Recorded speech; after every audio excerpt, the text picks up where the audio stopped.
باور کن این موضوع دیگه به تو ربطی نداره، به تو اصلا ربطی نداره.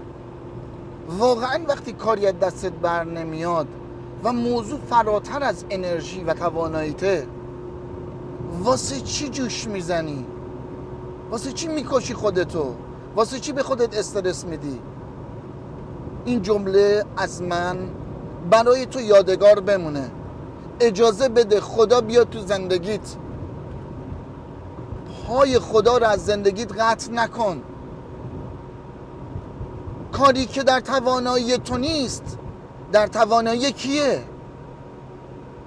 اگه تو دلت آروم نباشه و واگذارش نکنی، باور کن خدا تو زندگیت نمیاد. واقعا این ویدیو رو بفرست برای اونایی که یه جاهایی تو زندگیشون دیگه دست خودشون نیست. یعنی باید ببینیم چی میشه. خواهش میکنم اونجا رو واگذارش کن به خدا. قانون واگذاری یادت نره. تو به خدا اعتماد کن، اون کار تو درست میکنه.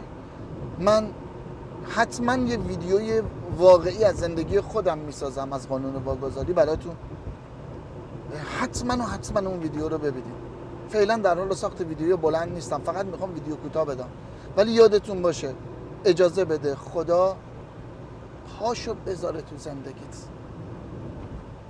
بفرست واسه اون کسی که دوستش داری.